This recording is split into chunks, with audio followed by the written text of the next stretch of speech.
Hello student, आज पढ़ेंगे हम अध्याय 4 समांतर श्रेणी प्रश्नावली 2। प्रश्नावली 1 पढ़ चुके हैं जो कि बहुत महत्वपूर्ण है।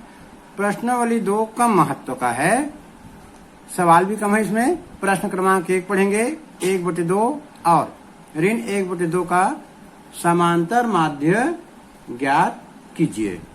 चलिए हम यहाँ समांतर माध्य ज्ञात करेंगे। यहाँ लिखेंगे हल, लिखेंगे यहाँ a बराबर 1/2 और b बराबर दिया है ऋण 1/2। दो संख्या दिया है 1/2 और ऋण 1/2। यहाँ लिख लिए a और b। अब हम समांतर माध्य का सूत्र लिखेंगे। समांतर माध्य का जो सूत्र है वो है a + b/2। अब यहाँ हम a और b का मान रखेंगे और इसको आगे हल करेंगे। a की जगह रख देंगे 1/2, ये लिख दिए 1/2। धन की जगह धन, ब्रैकेट लगाएंगे क्योंकि b के सामने ऋण चिन्ह है, तो यहाँ लिखेंगे ऋण 1/2 पूरे का बटे 2। ये ब्रैकेट हटाएंगे तो धन और ऋण का आपस में मल्टीप्लाई होगा, ये ऋण हो जाएगा 2। 1/2 ऋण 1/2/2। अब हम 1/2 में से 1/2 घटाएंगे, 0 आएगा। 0/2 मतलब इसका उत्तर जो है वो 0 आएगा। तो देखिए 1/2 और ऋण 1/2 का समांतर माध्य आता है 0। ये हो गया हमारा सवाल नंबर पहला, बन गया। बहुत इजी है, ये कभी कभी पेपर में आ जाता है, ऑब्जेक्टिव वगैरह में भी आ जाता है। अब हम पढ़ेंगे इसी का प्रश्न क्रमांक 3 जो कि बहुत महत्वपूर्ण है। दो संख्याओं का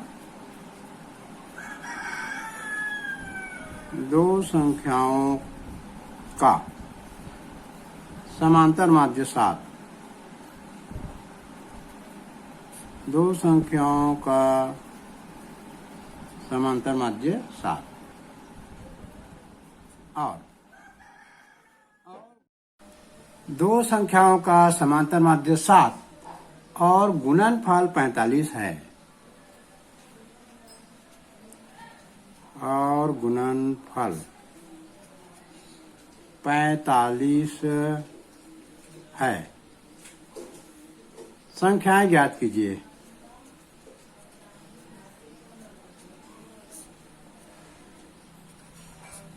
संख्याएं ज्ञात कीजिए। चलिए इसको हल करते हैं। हल करेंगे, इसको लिखेंगे हल।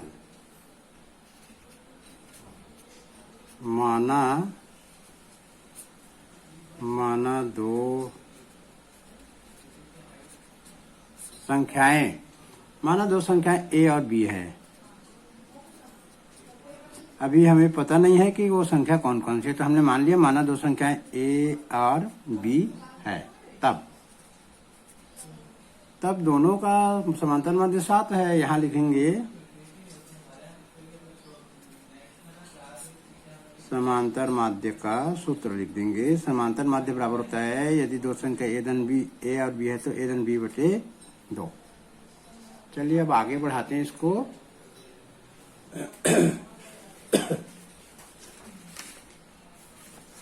आगे बढ़ाएंगे, यहाँ लिखेंगे प्रश्न अनुसार समांतर माध्य दिया है 7।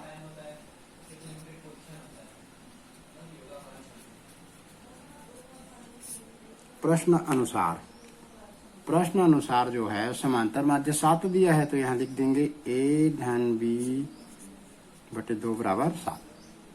क्यों लिखे a धन b/2 बराबर 7? क्योंकि समांतर माध्य प्रश्न में 7 दिया है और ये सूत्र है, तो 2 को हम त्रिज्या गुना कर देंगे, तो ये बन जाएगा a धन b बराबर 7 × 2। तो a धन b बराबर 14। ये हो जाएगा हमारा समीकरण नंबर 1। अब हमको समीकरण 2 भी ढूंढना है, लेकिन यहाँ एक चीज और लिखा है, दो संख्याओं का गुणनफल 45 है। तो लिखेंगे तथा a गुणित b बराबर 45।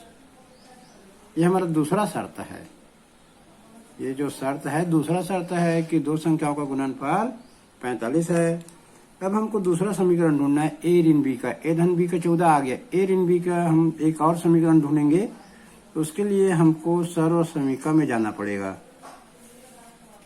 सर्व समीकरण यदि याद रहेगा तो सवाल बन जाएगा। ये सर्व समीकरण रटना पड़ेगा। a ऋण b का वर्ग बराबर होता है a धन b का वर्ग ऋण 4ab। यदि ये सर्व समीकरण हमको याद है तो सवाल बन जाएगा। यहाँ हम मान रखेंगे a धन b का मान 14 और a और b का मान 45। तो ये a ऋण b का मान आ जाएगा। इसको हल करेंगे। a धन b की जगह हम समीकरण 1 से रख देंगे 14, क्योंकि समीकरण 1 में a धन b का मान 14 आया है, ऋण 4, और a b का मान हम रख देंगे 45। देखिए यहाँ पर a धन b का मान समीकरण 1 से 14 रखेंगे। a धन b का मान 14 क्यों रखा? क्योंकि a धन b का मान समीकरण 1 में 14 लिखा है। 4 की जगह 4 लिखेंगे। a b की जगह हम 45 क्यों रखे? क्योंकि हमको शर्त दिया प्रश्न में कि दो संख्याओं का गुणनफल 45 है। तो a गुणित b का 45, तो यहाँ 45 लिख दिए। आगे इसको हल करेंगे। a ऋण b की घात 2, 14 को 2 बार गुना करेंगे 196, अब 45 को 4 से गुना करेंगे तो 180 आता है। अब इसको हल करें आगे, तो a ऋण b की घात 2, 196 में 80 घटाएंगे तो आएगा 16। वर्गमूल दोनों पक्षों को वर्गमूल लेने पर यहाँ लिखेंगे दोनों पक्षों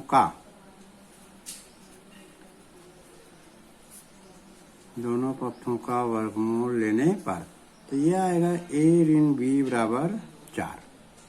16 का वर्गमूल 4 और a ऋण b का वर्गमूल a ऋण b। ये आ गया हमारा समीकरण नंबर 2। अब हमको a ऋण b का मान 4 मिल गया, a धन b का मान 14 मिल गया। अब ये हम दोनों समीकरण को हल करना जानते हैं, तो दोनों समीकरण को हल करेंगे तो दो संख्याओं का मान निकल जाएगा।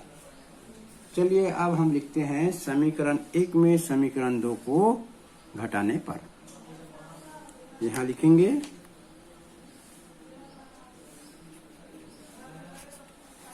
समीकरण 1 में से समीकरण 2 को घटाने पर हम लिख देंगे यहाँ पर समीकरण a था a धन b बराबर 14, समीकरण 2 है a ऋण b बराबर 4। ये है समीकरण नंबर 1, ये है समीकरण नंबर 2। घटाने का मतलब है नीचे का चिन्ह धन का ऋण, ऋण का धन हो जाएगा और धन का ऋण। a में से काटेंगे कट, b और b जुड़ जाएगा, 2b आएगा। 14 में 4 घटाएंगे 10। चलिए आगे बढ़ते हैं। ये b का मान निकालेंगे यहाँ से b का मान आएगा 10/2। b का मान आएगा, हम लोग 10 को 2 से भाग देंगे 5। b का मान आ गया 5। अब b के मान को समीकरण 1 में रखने पर, b के मान यदि हम समीकरण 1 में रख देंगे तो a का मान मिल जाएगा। हमको दोनों संख्याओं का मान ज्ञात करना है। चलिए अब लिखेंगे b का मान समीकरण 1 में रखने पर। b का मान समीकरण 1 में रखने पर, b का मान समीकरण 1 में रखेंगे। समीकरण 1 था a धन b बराबर 14, b की जगह 5 रख देंगे, a धन 5 बराबर 14। ए का मान, इसको हल कर देंगे, 5 को पक्षांतर कर देंगे राइट हैंड साइड में, तो ए बराबर 14 ऋण 5, तो ए का मान आ जाएगा 9। 14 में 5 घटाया 9, तो हमको दो संख्या मिल गया। तो दो संख्याएं पूछा था कि दो संख्याएं जिनका समांतर मध्य 7 है और गुणनफल 45 है, वो संख्या ज्ञात कीजिए। तो दो संख्याएं मिल गया, एक हमको मिला 5 और दूसरा मिला 9। दोनों का समांतर माध्य हम देखेंगे तो 7 आएगा और दोनों को गुना करेंगे तो 45, 5 ने 45। तो ये हमारा उत्तर भी सही है, हमने यही चेक कर लिया। तो थोड़ा सा कठिन है सवाल, अच्छा है। अब चलिए हम सवाल नंबर और आगे पढ़ते हैं। चलिए अगला प्रश्न पढ़ते हैं। ऋण 4 और 10 के बीच 6 पद निवेश करते हुए समांतर श्रेणी का निर्माण कीजिए। हमको ऋण 4 और 10 के बीच 6 पद निवेश करना है। तो हम सबसे पहले देख लें कि ऋण 4 और 10 के बीच, ऋण 4 और 10 के बीच वो कौन कौन सी संख्या है। संख्या रेखा में पता लग जाएगा। ये देखिए संख्या रेखा, संख्या रेखा में 0, 1, 2, 3, 4, 5, 6, 7, 8, 9, 10। ये दाहिने ओर है। बाईं ओर ऋण 1, ऋण 2, ऋण 3, ऋण 4। ऋण 4 और 10 के बीच बहुत सारी संख्या है।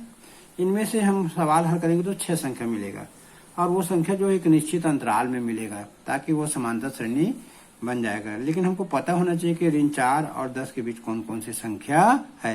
इन्हीं में से कोई 6 संख्या हमारा उत्तर होगा। चलिए सवाल हल करते हैं तो पता लग जाएगा। तो ऋण 4 और 10 के बीच 6 पद निवेश कीजिए। माना यहां लिखेंगे ऋण 4, माना ऋण 4 और 10, माना ऋण 4 और 10 के बीच 6, ऋण 4 और 10 के बीच 6 समांतर माध्य है। A1, A2, A3, A4, A5, A6 है। हमको ऐसा मानना पड़ेगा कि ऋण 4 और 10 के बीच 6 समांतर माध्य है। A1, A2, A3, A4, A5, A6 है। तब हमारा जो श्रेणी होगा वो क्या होगा। तब श्रेणी हो जाएगा हमारा, पहला पद हो जाएगा ऋण 4, दूसरा पद हो जाएगा A1, A2, A3, A4, A5, A6 और 10 हो जाएगा, आगे डेडेस हो जाएगा। तो श्रेणी ऐसा बनेगा, पहला पद ऋण 4, दूसरा पद A1, तीसरा पद A2, चौथा पद A3, पांचवा पद A4, छठवां पद A5। ये जैसे कि A1 दूसरा पद है, क्यों? क्योंकि पहला पद ऋण 4 है। A1 का मतलब नहीं है कि पहला पद, ये जो है ऋण 4 के बाद ये दूसरा, तीसरा, चौथा, पांचवा, छठवां, सातवां, आठवां, इसमें कंफ्यूज नहीं होना है। तब श्रेणी ये बन गया। अब यहां हम देखेंगे श्रेणी में प्रथम पद कौन सा है। अब ये श्रेणी के लिए हम हल करेंगे और दूसरा पद ज्ञात करेंगे इसको हल करके। तो प्रथम पद को हम लिखते हैं A और प्रथम पद दिया है ऋण 4।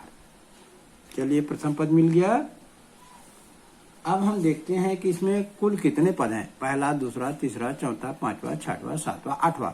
तो यहाँ जो दिया है आठवां पद को A8 बराबर 10, आठवां पद है 10, तो आठवां पद 10 है, यहाँ लिख देंगे आठवां पद 10। आठवां पद का हमारा सूत्र है A धन 8 ऋण 1 D बराबर 10। ये हमारा सूत्र है, आठवां पद का सूत्र है। nवां पद का क्या सूत्र है? A plus n minus 1 D। nवां पद का सूत्र होता है A plus n minus 1 D। nवां पद, आठवां पद क्या होगा? A धन 8 ऋण 1 D। तो इसको लिख सकते हैं A धन 7 D। आठवां पद को हम लिख सकते हैं A धन 7 D डायरेक्ट। तो इसका उत्तर हो जाएगा, आठवां पद हो जाएगा A धन 7 D बराबर 10। ये 8वां पद है। अब 8वां पद में हमको प्रथम पद दिया है ऋण 4। यहाँ हम प्रथम पद का मान रख देंगे ऋण 4, तो डी का मान निकल जाएगा। चलिए इसमें रखते हैं, एक जगह रख दिए ऋण 4। ऋण 4 धन 7 डी बराबर 10 रख दिए एक का मान। अब इसको हल करेंगे तो हमको मिल जाएगा डी का मान।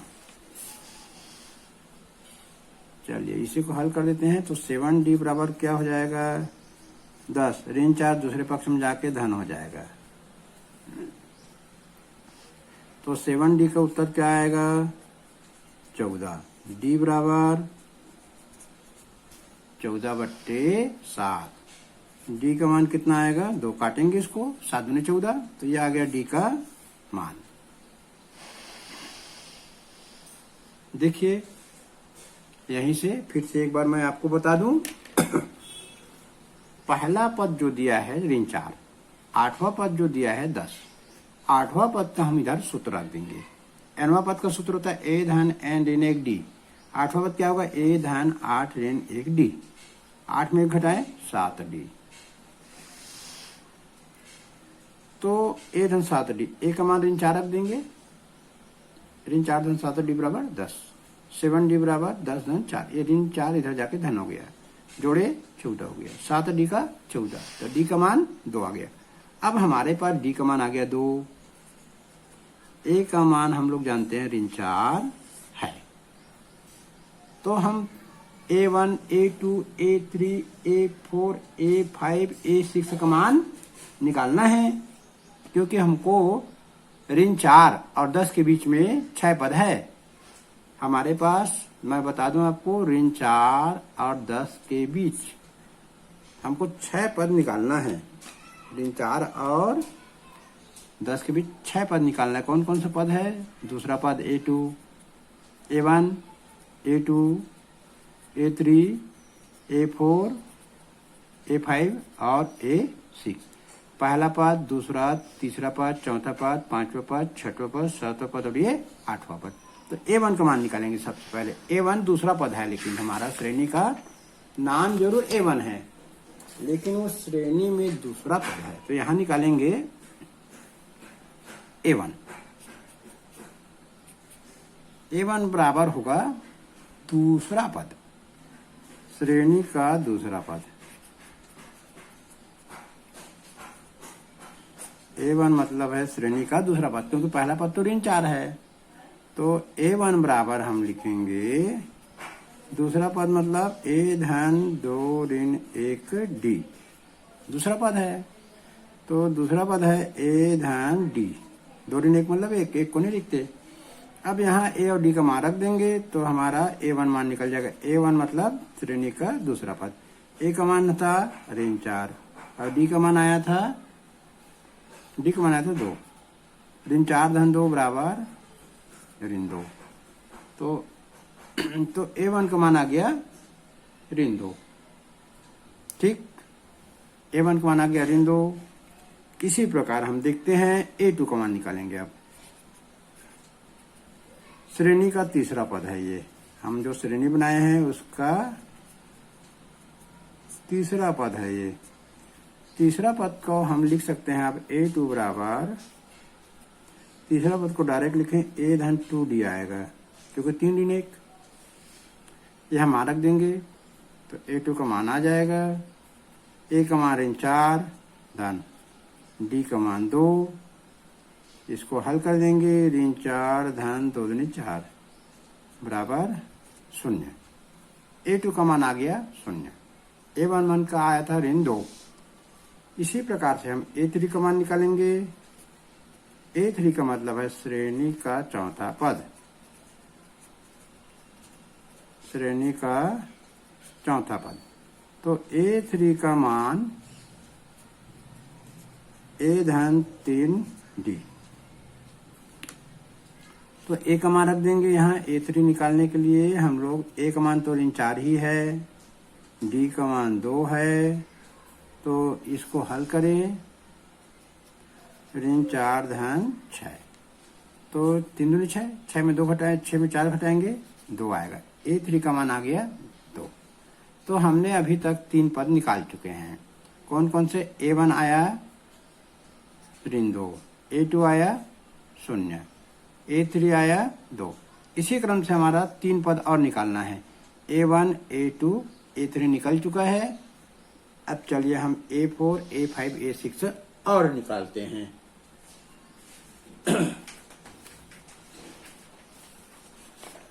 A4,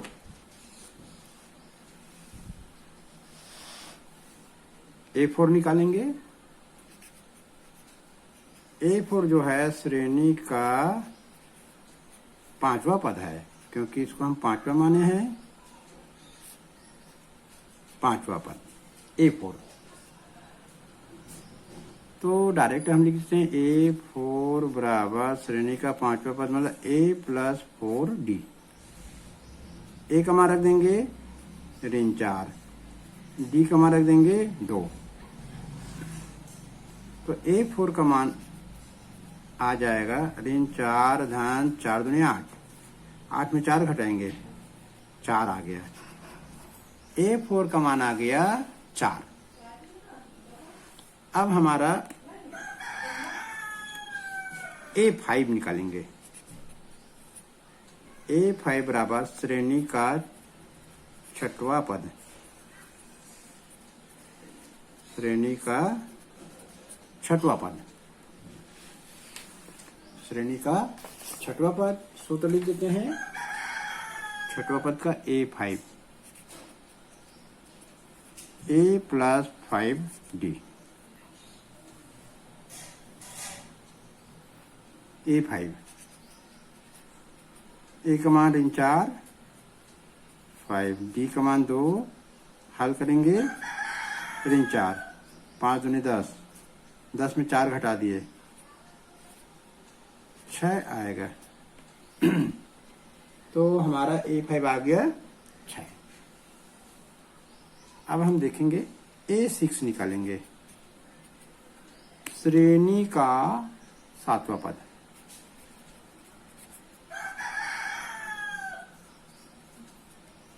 श्रेणी का 7वां पद। तो श्रेणी का 7वां पद A6 बराबर 7वां पद मतलब A+6D।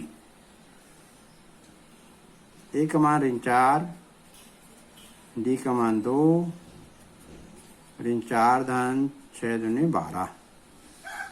तो 12 में 4 घटाया तो 8 आ गया। तो हमने देखा यहाँ पर जो श्रेणी का जो आया है, यहाँ लिख देते हैं हम लोग। श्रेणी इस प्रकार बनेगा। हमने देखा कि पहला पद तो हमारा ऋण 4 दिया हुआ था, और जब हमने पहला पद तो ऋण 4, दूसरा पद जो निकाले A1, यहाँ निकाले थे A1, A2, A3, A4, A5, A6 और 10, ऐसा था हमारा श्रेणी। हमने माना था ये हमने माना था। तो ऋण 4 और 10 के बीच में 6 समांतर माध्य हमको ढूंढना था। A1, A2, A3, A4, A5, A6 हमने मान लिया था। अब हमारा जो मान आया है उसको लिखते हैं। चलिए, तो ऋण 4 तो रहेगा पहला पद। तो A1 की जगह क्या है? A1 की जगह हम देखते हैं, A1 की जगह ऋण 2 आया है। A2 की जगह देखें, A2 की जगह 0 आया है। देखते जाइए सवाल। A3 की जगह 2 आया है और A4 की जगह 4 आया है। A5 की जगह 6 आया है। A6 की जगह 8 आया है। और हमारा जो 8वां पद तो इसमें है ही, आखिरी अंतिम पद 10 है। तो ये हमारा श्रेणी बन गया। ऋण 4, ऋण 2, 0, 2, 4, 6, 8, 10। तो संख्या रेखा में हम देखेंगे कि ऋण 4 और 10 के बीच में ये संख्याएं है कि नहीं है। बिल्कुल मिलेगा। और दोनों में सब में हमको 2-2 का अंतर दिख रहा है। ऋण 4 में हम ऋण 2 जोड़ेंगे तो ऋण 2 मिलेगा, ऋण 2 में धन 2 जोड़ेंगे तो ऋण 2 मिलेगा, ऋण 2 में धन 2 जोड़ेंगे, शून्य मिलेगा, शून्य में 2 जोड़ेंगे, 2 मिलेगा, 2 में 2 जोड़ेंगे, 4 मिलेगा, 2-2 जोड़ते जाएंगे तो ऐसा मिलते जाएगा, 8 में 2 जोड़ेंगे 10 मिलेगा। तो देखिए, ये देखिए जो हमारा संख्या रेखा है वही दिख रहा है। ऋण 4 और 10 के बीच में ये देखिए ऋण 2, 0, 2, ये देखो ये संख्या मिल गया। बता देते हैं आपको, ऋण 4 और 10 के बीच 6 संख्या मिल गया। ऋण 2 मिला, 0 मिला, 2 मिला, 4 मिला, 6 और ये 8। अब देखिए सब में एक एक का गैप करके संख्या मिला है। तो यही तो समानता श्रेणी है, सबके बीच में एक एक संख्या है। तो सवाल बहुत अच्छा है, मजेदार है। यदि हम इसको समझ गए तो मजेदार है और पेपर में आएगा तो हम आसानी से बना लेंगे। तो आज का पढ़ाई कैसे लगा कमेंट्स बॉक्स में कमेंट्स लिखना और चैनल को सब्सक्राइब कर लेना ताकि मैं अगले अध्याय बनाऊंगा तो आपको आसानी से दिख जाए।